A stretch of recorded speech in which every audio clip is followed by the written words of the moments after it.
Hey guys. So this is going to be the fourth presidential live stream. Um, the James Madison biography. I actually read two. I read one by Ralph Ketchum, kind of used it as a note taking kind of exercise. And then I also listened to the one by Lynn Cheney, which was James Madison, A Life Reconsidered. Kind of made it a little less dry, a little bit easier to kind of digest, I guess you would say. So as we get started, I wanted to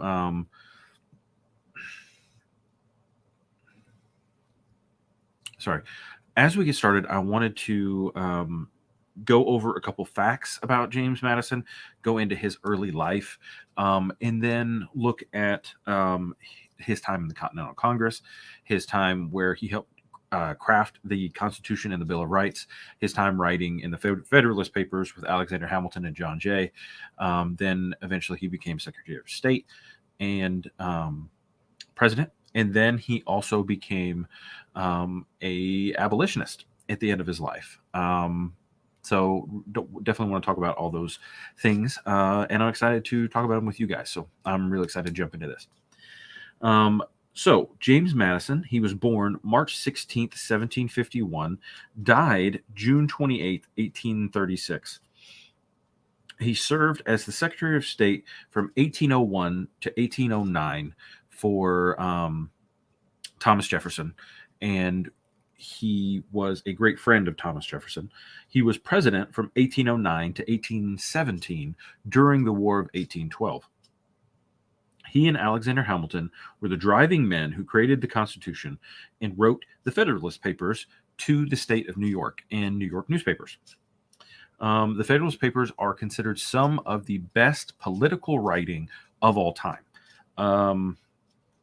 He thought that slavery was morally wrong and supported freedom and recolonization.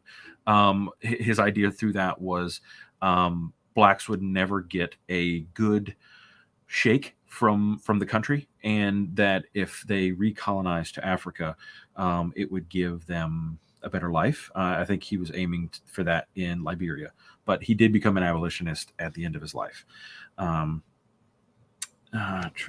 Lost my place here. He had no children and was plagued by seizures most of his life. I thought that was kind of neat that he did a really good job kind of hiding it. They kind of phrased it in a couple different ways in his papers and the way that he wrote notes. I didn't feel well, or I had they talked about bile a lot. He had black bile, and that's kind of was code for he had a seizure. Officially, Louisiana, Indiana were added to the Union during his presidency in 1812 and 1816. And then as he was leaving, Mississippi was in the process of becoming a state in 1817, but officially became a state during the next James Monroe's presidency. Sorry, tongue-tied there. He went to Princeton because it was the most affordable college in the area back at the time. He didn't go to William and Mary College in Virginia.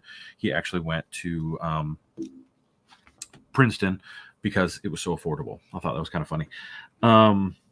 He was instrumental in the creation of the Bill of Rights and also in the Constitution. He was instrumental in religious freedom for the country. He most likely was an atheist. He never officially said that he was an atheist, but because of his seizures, a lot of times that was attributed to demon possession. And he believed that he was not possessed by a demon. So he believed any religion that told you that you were possessed by a demon, anytime you had a seizure, it basically was not for him. We kind of found, from what I was reading, you kind of find the basis for that in his notes that were found in like 1946. They're found, I don't know exactly how they were found. He was the smallest president. He weighed about 100 pounds, and he was 5'4" tall. He was a member of the American Colonization Society to send blacks back to Africa, probably Liberia, after freedom, because he didn't believe that they would ever get they would ever have equal rights in America. He felt that would not be fair to them. So he, in his opposition of slavery, he thought that they should be recolonized back to Africa. One of the other people that was in the American Colonization Society was Francis Scott Key, the guy who wrote the national anthem. Only Madison and Washington were the only presidents to sign the Constitution. He was introduced to his wife by Aaron Burr. I thought that was kind of cool.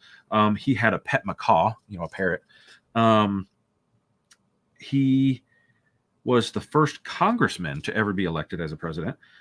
He was also on the $5,000 bill. I've got a picture of it. It's kind of neat. It was taken out of circulation back in 1946, and there are only 342 of them left, and mostly used for bank-to-bank transfers. I thought that was kind of cool. Let me see if I can share my screen with you and show you the $5,000 bill. I need to move it over here, though, because you can't see that side of the screen. All right, share screen. There we go, share screen. This screen. Yep. So this is, let me expand it. This is the $5,000 bill that had Madison on it. And then this was Washington resigning his commission. I don't know if you can see my mouse, but that's it was thought that he may never step down as president. So, but yeah, these bills were mostly used in bank-to-bank transfers. So when a bank had to send money to another bank, they would use $5,000 bills, and James Madison was on it until 1946. Kind of cool. All right, so back to what we were doing. Which one? Okay, that one. Let's do, I have a couple different things about slavery and thing that I'll bring up in a minute, but we will go back to this view for just a little while. All right. Going into his early life, he was born March 16th, 1751, like we said already, in Port Conway. Years later, that house fell into the Rappahannock River, but there's a marker on the side of the road that talks, kind of says, hey, this is where James Madison was born, the fourth president of the United States. He was the first of 12 children in his family. Unfortunately, 5 of them never made it into adulthood, which is very common back then. At the age of 11, he was sent to a boarding school in King and Queen County, Virginia, until he was 16 years old and his seizures started. He had seizures that were very, basically he went into a trance. He had a hard time talking for days at a time when he had a seizure. But it didn't, he never had convulsive seizures. So it was very easy to say that that was not, that he was just sick because he didn't have convulsive seizures. Around 16, he was brought home because of the seizures, the epilepsy. He then afforded the very affordable Princeton University. Back then, it was the most affordable school. He gained his law degree, his 4-year law degree, in 2 years, which was decidedly fast for the time. And then he actually stayed on for another year as a graduate student. And a lot of times he's called America's first graduate student. That's kind of cool. After college, in the pre-revolutionary time, he was a junior legislator for the state of Virginia, and very often worked with the governor of Virginia, who at that time was Thomas Jefferson. Thomas Jefferson really adored his way that he thought about things. He usually took time and thought about things.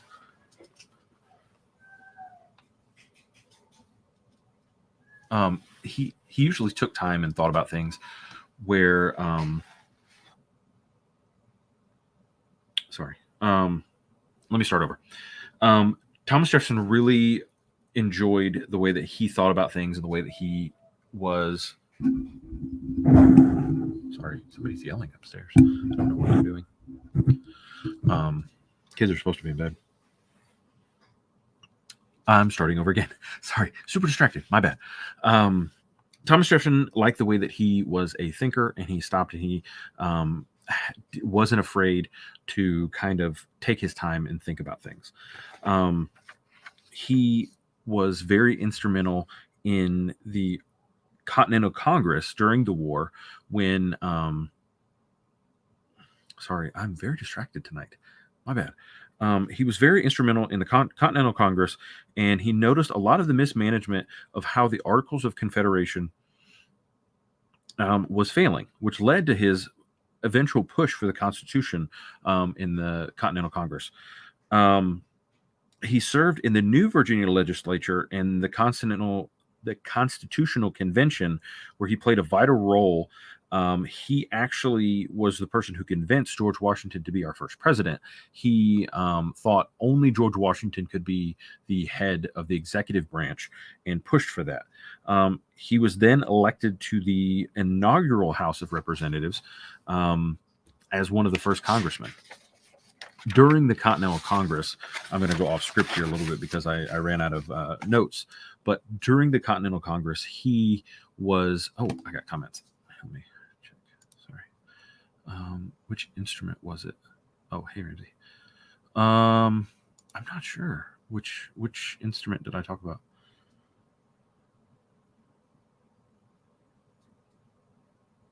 I don't know if I don't know which instrument I mentioned. I'm so sorry.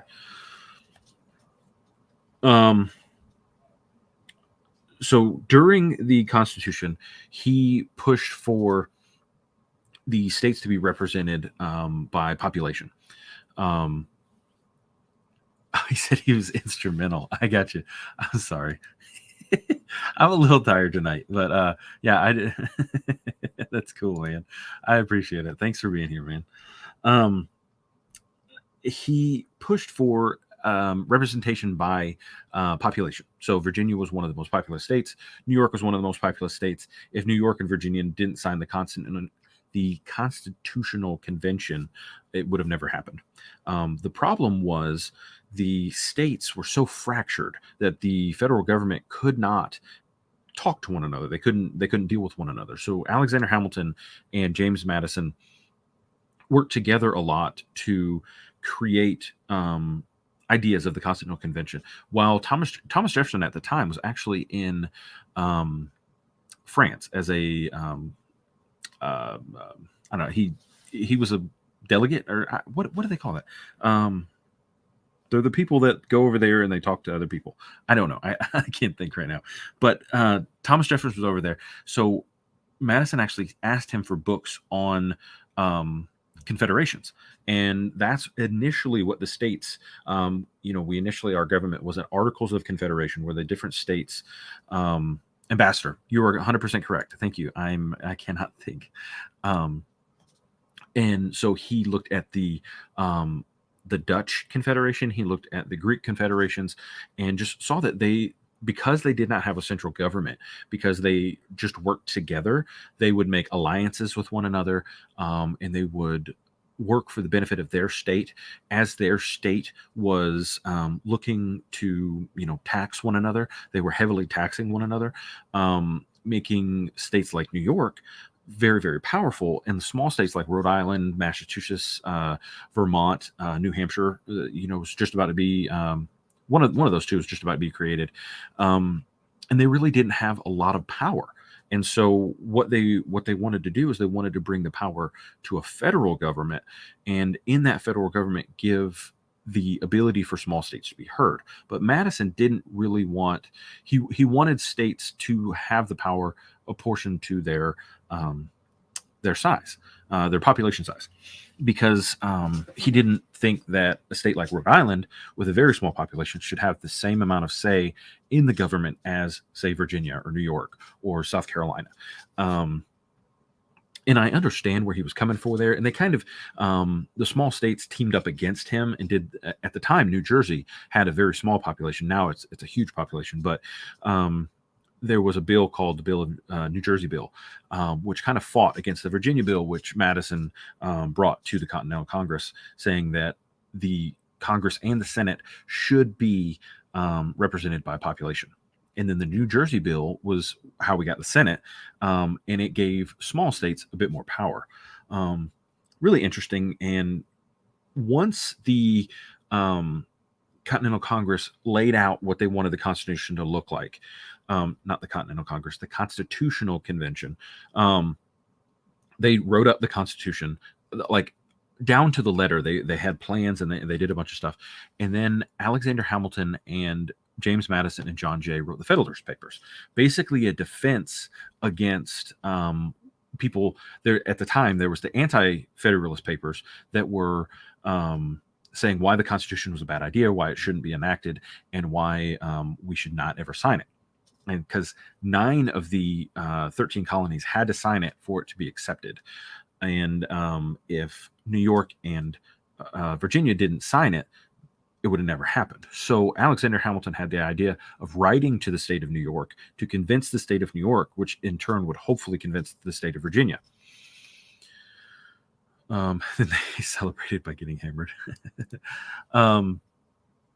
And because New York was so powerful at the time, it was actually where the seat of government was going to be for quite a while. New York City is where the president was for a little while.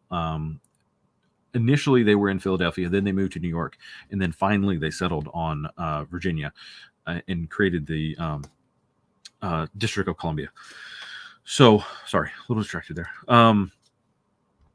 They wrote the Federalist Papers together, 88 essays, 2 newspapers in New York that were let out weekly to try to convince the citizens of New York to vote for the Constitutional Convention. Eventually, it was signed. Madison and Hamilton worked really hard on it, and they were a huge part in what happened. Madison wrote 29 that are credited to him, and then there are, I think, 58 that no one has taken credit for, and many of those are probably written by him, because only 5 were written by John Jay. And Alexander Hamilton wrote the bulk of them. It's what he's most famous for. In Federalist 51, which Madison wrote, he talks about checks and balances in the government, and how the Senate and the executive branch, the legislative, the executive, and the judicial branch should all keep one another in line. And he states it in this way, that ambition must be made to counteract ambition. Kind of the idea of, if very ambitious people were trying to push for something, other ambitious people should know and work together to create. Sorry, I've got the banner from pre-revolution going on here. We're in the Continental Congress. Should use checks and balances to work with government that way. He also said in Federalist 51, "What is government itself but the greatest of all reflections on human nature? If men were angels, no government would be necessary. And if angels were to govern men, neither internal or external controls on government would be necessary." But we don't have that. I didn't write the last of that quote. He went on and on. He was a bit dry in his Federalist Papers. That's all the notes that I've got. He was a bit dry in his Federalist Papers, but some of the things that he talked about were very, very important for the government, and still part of why the government is the way it is today. And I think some of the better parts of the government were created in the Constitution. He then, after it was accepted, then worked hard in the Congress for the Bill of Rights. He believed that there were just a few things, rights that needed to be protected. And fought for those, and that's how we get constitutional amendments. Alexander Hamilton, on the other hand, did not like the Bill of Rights. He did not want the Bill of Rights to be in. Part of his time with Washington was really dictated and scared a lot of the Republicans at the time. Lynn Cheney kind of described it in a way that these Republicans were not the Republicans you think of today. The Republican Party of today was created before Abraham Lincoln's presidency, and they're completely different things. They actually called these Republicans Democratic Republicans, and they were kind of the forerunners for the Democratic Party, but they're not really the same party either. Things have changed over time. But when Alexander Hamilton and James Madison really started to feud was over the federal bank. The federal bank was one of the things that they completely disagreed on, because Madison very much thought, even though he never really spent time farming, he was one of the Virginia planters that didn't farm. He lived with his parents, but then he was shipped off to boarding school, went to college, became a lawyer, and then went into politics. He never spent time farming. But in his early years, he did grow up on a farm, so he had the background of farming, but never actually farmed himself. And sorry, the dog's outside. I hear her barking. He believed that you should be able to be self-sufficient, and so he was afraid of, and for good reason, that a national bank um, would absorb all the state's debts, and by absorbing all the state's debts, he was afraid that the soldiers of the Revolutionary War, who it's kind of a weird. I've read about it a couple times, but during the Revolutionary War, the soldiers were paid with a certain type of currency. I don't remember exactly what it was, and then the government was like, "Look, we don't have money now, but we'll pay you back eventually." And so a lot of people bought those. They were like bonds, maybe is what they were called. Um, but what Hamilton was pushing for is that the federal bank would pay back those bonds.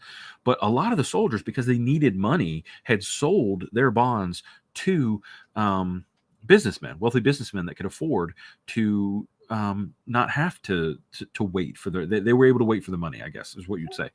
And so when Madison pushed and failed at it, for those soldiers to get the money instead of those men. That those men had paid a price, but the soldiers deserved the money that they were supposed to get for the Revolutionary War. He felt like it was not good to the soldiers who fought for our country to create our country, in essence, and fought hard for that. And that's really where the big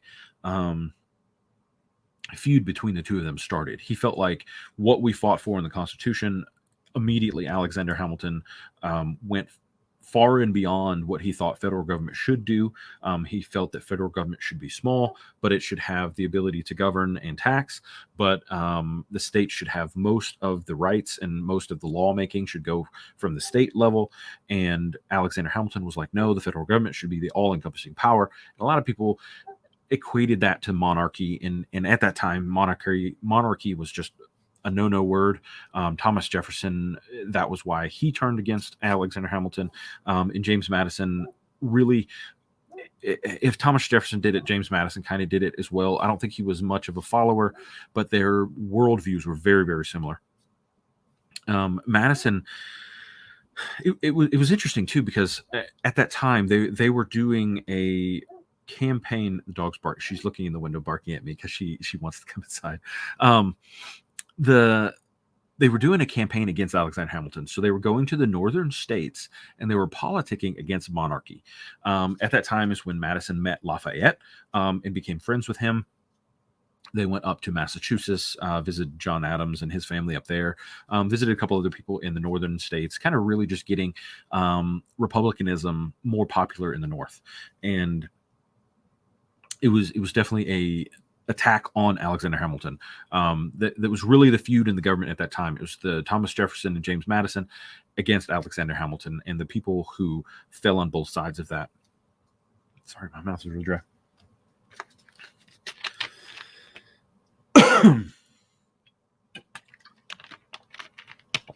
So when he was in the North, he actually met a few freed black men, and his thought, and it kind of changed over time. So when he initially, growing up in a home that had slaves and owned slaves and used slaves, he felt like slavery was morally wrong, is how he described it. But kind of like Thomas Jefferson, that they were better because they were being taken care of.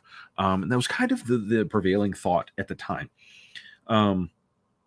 That they hoped slavery would end, but they didn't know how to end it, and what would they do. And so when he was in the North, he actually met some freed slaves, and his mind started to change a little bit, because he met these freed slaves that owned businesses and had farms and were farming and having successful farms in the North. And so that was really when his mind started to change, and I think for the better. He never, he didn't come around to what we expect. He was still a racist, obviously. He literally believed that black people did not have the mental capacity to be free, and that if they were free, that they would never have the ability to govern themselves like he thought they should. I got a comment here. Hold on. You're correct. Google says Revolutionary War bonds. Yeah, that was with the bank. But the crazy thing is, when an idea was presented to him that eventually he supported the federal bank when he realized it actually was a good thing. There was a good bit of controversy around the federal bank in the way that the federal bank, Alexander Hamilton, a lot of the people that flocked to him were people that were very rich and wanted to profit off of their connection to government. Excuse me. There was a lot of dirty politicians that found their way into the ranks of Alexander Hamilton. Alexander Hamilton generally was not corrupt, but the people who wanted to be around him were corrupt, which gave him kind of a bad persona. Let's go to his time as Secretary of State. Eventually, so the entire time that Thomas Jefferson was president, he was his Secretary of State. As we talked about in the Thomas Jefferson live stream, his first vice president was Aaron Burr, and Aaron Burr, got offended and he wanted to go be governor of New York, and Alexander Hamilton fought him as governor of New York, so he shot him. And then George Clinton, George Clinton was the former governor of New York, became the second secretary or the second vice president for Thomas Jefferson. So, but Madison was a stalwart friend and person who stayed with him through the entire presidency. And most people say he did pretty well. He was the one that helped negotiate the Louisiana Purchase. When Thomas Jefferson was like, "Hey, I want to do the Louisiana Purchase," Madison was the one who did the negotiations with that. He worked really hard for the back then. The British were like, "Look, we have the best Navy in the world, and if we've decided that anybody on your ship is a British citizen," which some of them really were, but some of them weren't, they would be conscripted into the British Navy because they were fighting the French. The French Revolution was going on at this time. And it was a little scary for America because the French wanted us to do certain things and the British wanted us to do certain things. They were like, you need to work with us and you can trade with no one else. And so the French were trying to exhort the United States. And so Secretary of State, he had to really kind of toe the line with these different governments. And because the British were basically stealing our people and conscripting them, there was a lot of hostility with the British at the time. And then the Barbary Coast, the pirates in the Barbary Coast were capturing our sailors and forcing them into slavery in North Africa. And so our Marines actually went and fought. If you've ever heard the Marine song, they actually say, to the halls of Tripoli, or to, my brother's a Marine. I've heard it many times, but I don't know it personally. And it's definitely really, really interesting that during this huge upheaval time, we knew we couldn't fight a war, but we started to create an army and strengthened our Navy as much as we could. Really, but they had a huge embargo with, so we decided we're not going to trade with anybody during the war. And so we wouldn't trade with Britain. We wouldn't trade with France. Basically, the two places that we exported all of our goods. Basically said, we're just going to keep all our money here in house. We're going to keep it in the United States. This was during the Thomas Jefferson presidency. And so as Secretary of State, he dealt with very angry British diplomats, and he dealt with very angry French diplomats, and did a really good job. And I didn't mention his wife, Dolly Madison. She was very instrumental his entire time in Washington, D.C. She would host parties, and people would get to know him and his family. Thomas Jefferson was kind of aloof. He was more of like the intellectual, but James Madison would host these parties, and he really made people feel welcome and inviting. Supposedly he was very, initially meeting him, he was kind of gruff, but once you got to know him, he became a good friend. And so it was one of those things where him and Dolly Madison were huge in creating that type of environment where people wanted to be around them. People wanted to know what was going on in the Jefferson presidency. And it's probably a lot of the reason why he became president next. He took a lot. People didn't really want to attack the president. It was still kind of looked at negatively to attack the president. So you attacked his cabinet. And because he had been with Jefferson the whole time, he got attacked more than anyone else, but still became the next president. So obviously he did something very, very good as Secretary of State. So as we dive into his presidency, I wish I had taken more notes because there was so much that went on in his presidency. And I'm going to pull up a couple articles that did I spell president? I think I spelled presidency right.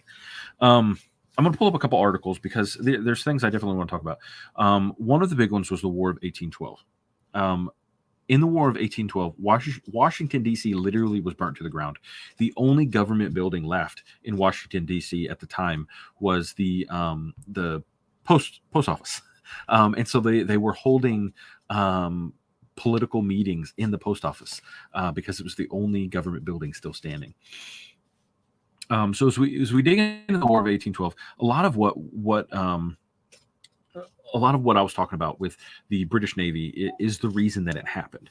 And then we kind of said, well, the British are really, really involved in the war with France, so we're going to go take Canada.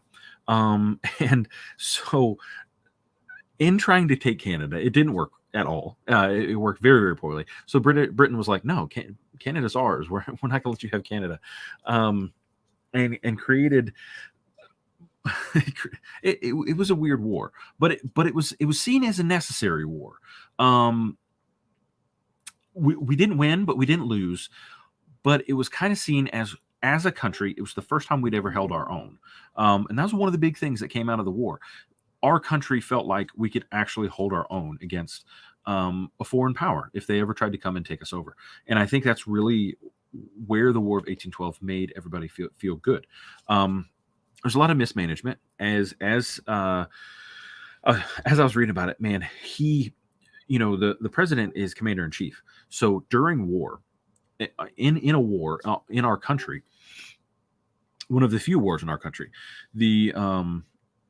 he felt like he should have had say so, but the guy that he had, what was that guy's name? Henry Clay, or no.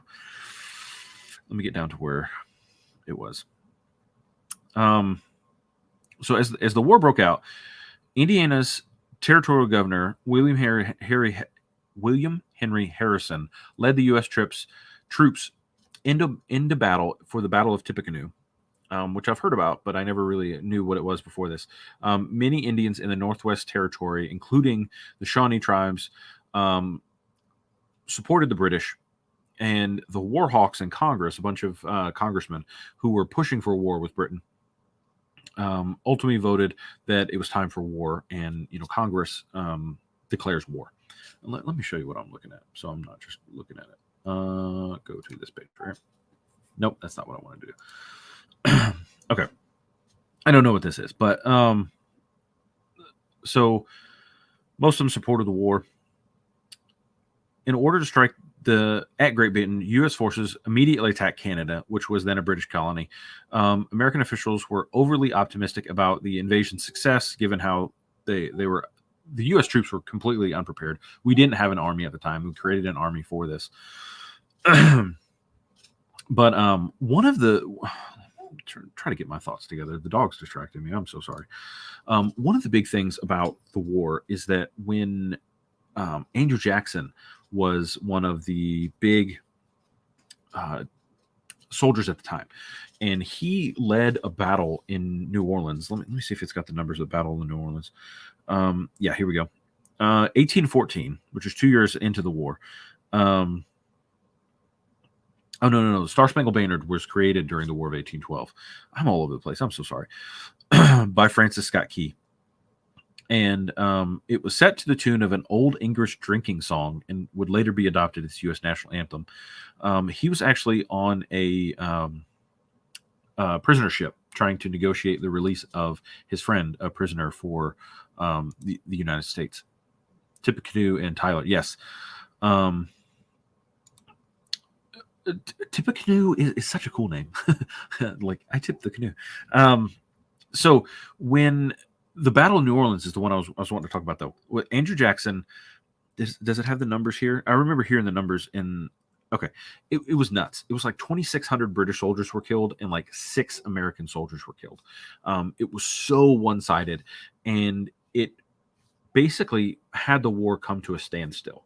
The British said, "Okay, we don't want to fight anymore. We've burned Washington D.C." There's a really cool story actually where James Madison was outside of Washington D.C. He was checking on some things, and he almost rode into the city where he would have been captured by the British if he rode into the city. Like our president would have been captured, but somebody stopped him and said, "Oh no, the British are in D.C. You need to come this way."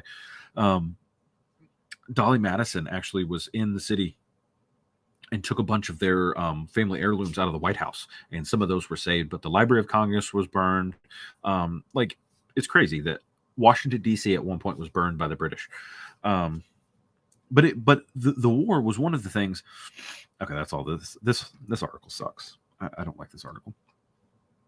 But the War of 1812 basically was the war that let us know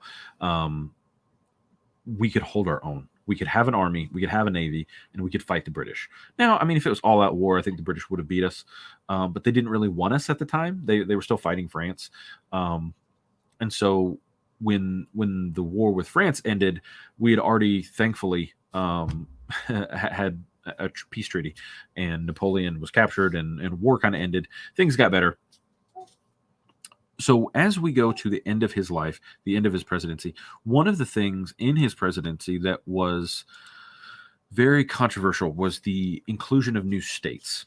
And the inclusion of new states was very, very heated and very, very, more of it was after his presidency, but was it the Missouri, I think it was the Missouri Compromise, where anything over a certain longitudinal line, I don't remember which one it was, it would be a free state, and anything under that line would be a slave state. And as they were added to the country, there was this big battle of slave states and free states. And James Madison, wanting slavery to end, didn't really want that to happen. But one of the compromises that happened was the 3/5 rule while he was president. And he signed this into law, which, God, man, it was horrible. Where's it at? So it doesn't really talk about it in this article. The 3/5 rule was one of the things that was put into place to not, because there were so many slaves in the South, to limit the power of the slave owning South. So they didn't want to make them half people, but they also didn't want to make slaves full people, because then that would give them more political power in Congress, because of the Congress is seated by how many people you have in your population. Mason-Dixon line. Yeah. 60 Americans and 2,000 British troops in the New Orleans. Yeah, it was nuts. It's probably the entire reason why he became president. The Battle of New Orleans was almost entirely the reason he became president eventually, because he gained notoriety and fame through that battle as being the leader of that. In the Mason-Dixon line, you're right. But I don't, it's a longitudinal line, but I don't remember exactly what it is. But Missouri was the compromise because it was north of the Mason-Dixon line, and it was a slave state. 39-degree latitude. Thank you. Your Google is on point. I appreciate it. And so it's really negative to know that he really fought for religious freedom. He really fought for what he thought was right. But he didn't fight for slavery because he felt like, and it's kind of what they've said a lot of times about a lot of the different presidents. They felt like it was going to end. They felt like it was something. They were no longer buying new slaves. They're not allowed to buy them from Africa anymore. And And because they weren't allowed to buy them from Africa anymore, they just assumed that eventually it would fizzle out, and it became this heated topic where the country was split. And after he was president, he actually fought hard against what became the Civil War because he saw the divisions happening in the country, and he's like, "Man, I helped create the Continental Congress. I wanted this country to unify." And until his dying day, he fought against secession. He would have hated the start of the Civil War if he had lived long enough to see it. He's at the end of his life, he had some money. He actually, for the first time in his life, he started farming, and he had about $20,000. But his Dolly Madison's son from her first marriage, she was a widow when he met her. He was about 15 years older than her when they got married. And they never had any children together. But his stepson, who he loved like a son, was a notable drinker and gambler. And he was put in debtor's prison multiple times. And they probably would have been fined financially if it wasn't for his stepson. It's like Social Security Day in terms of politics. Easier not to address the issue. Yeah. A lot of times I hear them talk about the way that slavery ended in Brazil. It just eventually kind of fizzled out, and it became one of those things where you weren't allowed to buy new slaves, you weren't allowed to trade slaves, and eventually everybody just freed them. It took a lot longer for slavery to end. It didn't need a war to end it. I think it ended closer to 1900, but it eventually just fizzled out. It became something that was no longer socially acceptable. It was something that was no longer socially good, and people gave up on it in Brazil. And I think that's what I think the founders hoped would happen. They're like, I'm not going to have to deal with it. We'll let the guys 10 years, 20 years from now deal with it, and we'll deal with creating government, which it's not something that I think worked. I think thankfully we had a war to end it. And one of the things he did, because he did become an abolitionist. He believed that slavery was wrong. He really, really did. And he helped form and create and supported to the end of his life. I read the name earlier. It was the American Colonization Society, where they wanted to free slaves and send them back to Africa and help them create their own country in Liberia. What today is now Liberia in Western Africa. Sorry, dropped my pen. And he believed that they could be a trade partner. He believed that they would never get treated fairly in the United States. Yes, thankfully the Republican Party was created in opposition. I actually read somewhere that the Republican Party, when it was created back in the 1840s or 1850s, their literal charter is the party formed to the ending of slavery or something along those lines. Like they were literally formed to end slavery. That's why Abraham Lincoln was so feared by the South and why they seceded from the Union, because a Republican is someone who wanted to end slavery. Even though he said that if he could get the states to go back together without ending slavery, he would. We'll get to that when we get to his presidency, but he was a complicated man as well. But to think that if he would have fought harder, if Thomas Jefferson, who thought slavery was morally wrong, but also, slept with his slave sister-in-law for 40 years, would have fought against slavery, if Washington, who freed his slaves upon his death, which I'll talk about that in just a minute, if these guys would have, Lafayette was a friend of all these people, and he was a staunch abolitionist. Alexander Hamilton was a staunch abolitionist who, I can't speak today, who really fought for the ending of slavery. And if these men would have just took a stand, I think it would have ended. I think we could have ended it back then.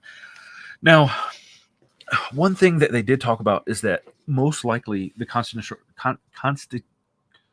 Constitutional Convention would have never happened if slavery was on the table. And I think that's why they took it off the table, because South Carolina and Georgia, unfortunately I live in Georgia, fought hard and said, we will not be part of a country that does not have slaves.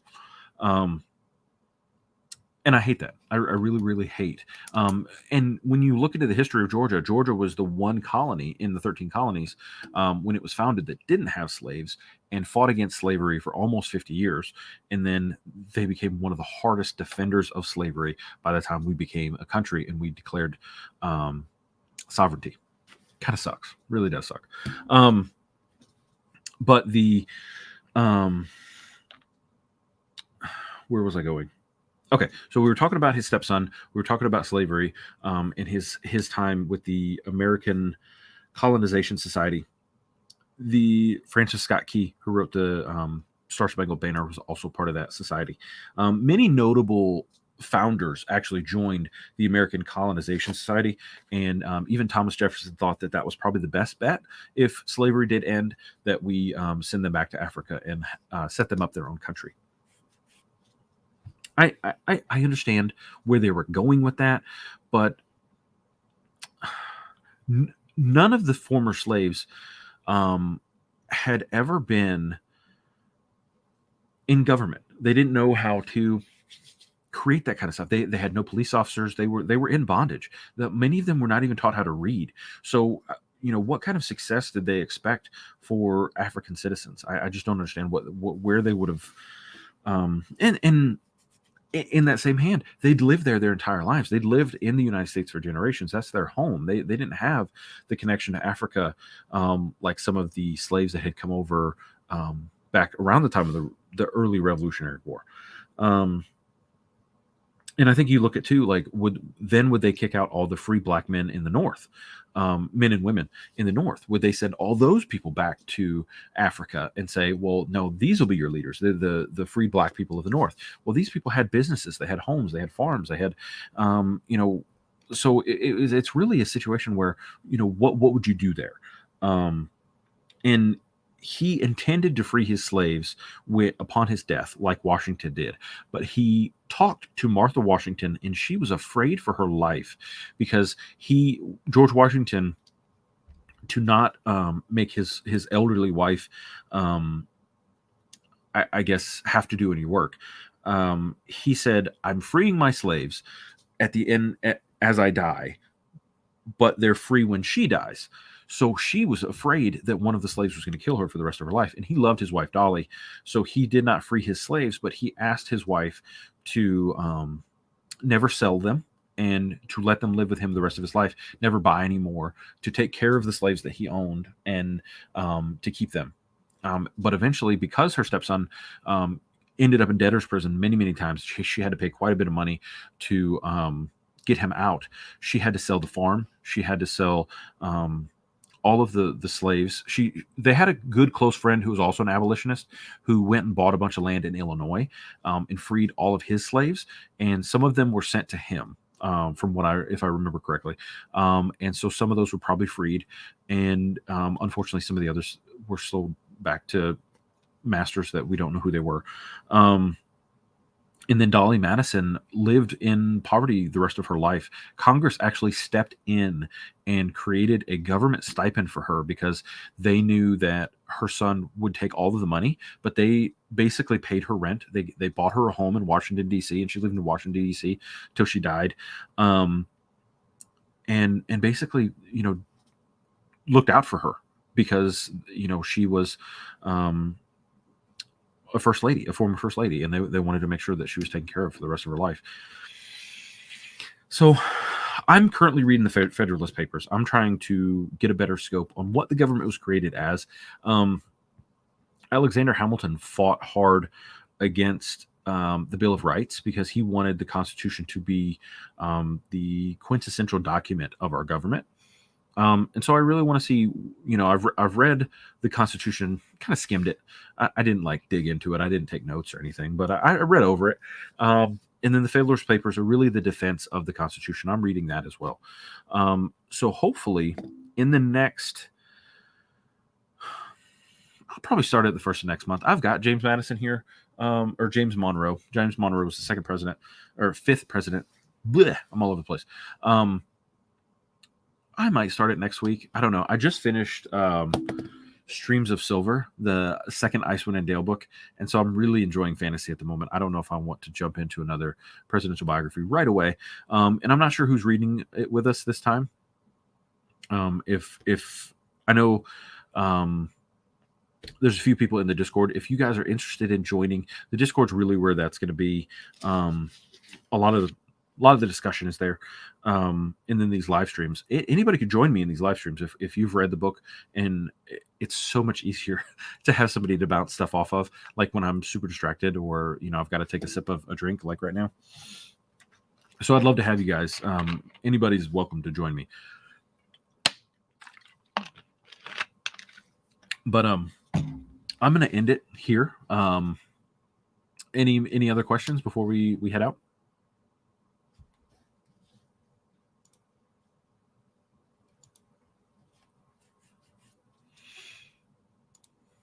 Sorry, there's a bit of a delay, so if you type it in, it's going to take just a minute. Carlos, you're the man, buddy. Fiddler's Papers are great.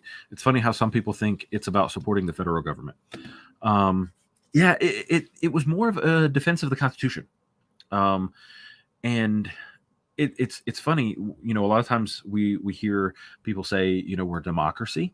We're not actually a democracy. We were created as a republic. And that's why Madison and Thomas Jefferson called themselves Republicans, because we were a group of states that came together to form a federal government.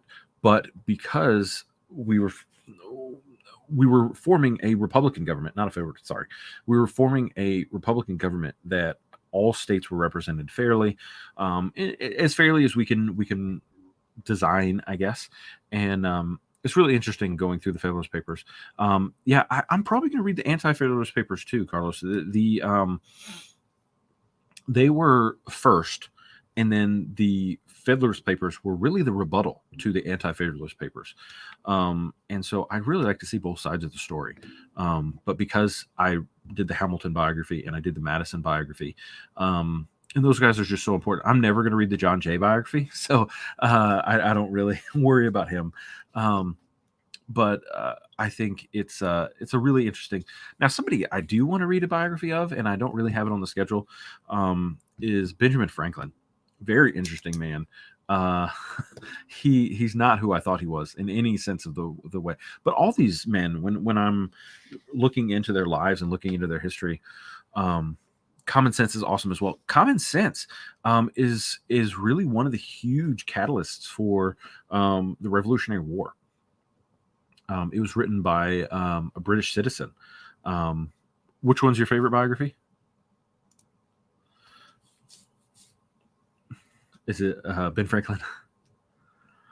Yeah, Common Sense was written by a British. Yeah, Ben Franklin. Yeah. Yeah, it was a really interesting piece. I mean, the Stamp Act was a huge part of that. Learning so much about our government through these, because you get these men's lives overlapped a lot. So, you kind of get a lot of this man talked to this man and had conversations with this man.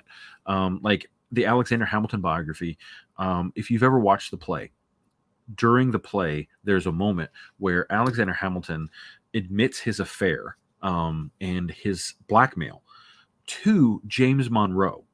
But that is actually portrayed, they actually portray it as Aaron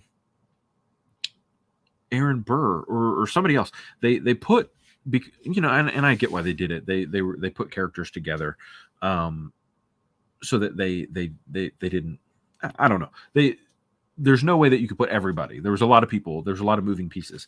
So they had to combine characters. They made Aaron Burr so much bigger in Alexander Hamilton's life than he really was. Really, they knew each other. They were around each other.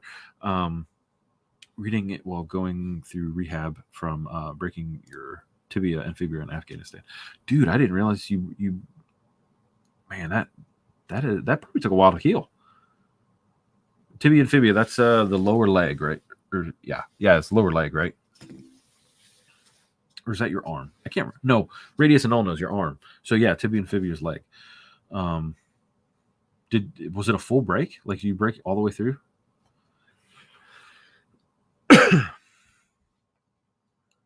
1.5 years, dude. That's crazy. I bet it still hurts when it gets cold or something. Yeah, that's nuts, man. I've never broken a bone, by the way. Like, that's one of the few things that I can luckily. Well, I've probably broken a toe, but nothing like serious like that. I've never had to wear a cast.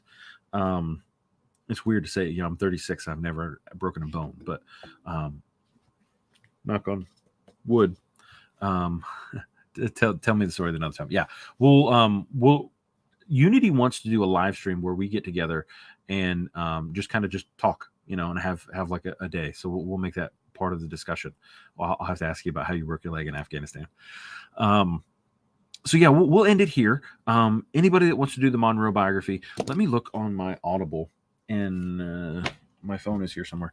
And I'll tell you, the one that I'm going to listen to is probably the one that, if you guys want to jump into it, is probably the easiest way to get into the Monroe biography, because Monroe really was an interesting guy. He fought in the War of 1812, and he was a decorated war hero in the War of 1812, but died completely bankrupt, had to move in with his daughter, and died of congestive heart failure. So interesting, very, very interesting how things work out. And I do want to look into, so the one I'm going to do is James Monroe by Tim McGrath, I think. There's also The Last Founding Father by Harlow Giles Unger. But I think I'm going to do the one by Tim McGrath. It's James Monroe, A Life by Tim McGrath. And I think that's the one that I will do. So thank you guys so much. I am logging off. You guys have a wonderful night. See ya.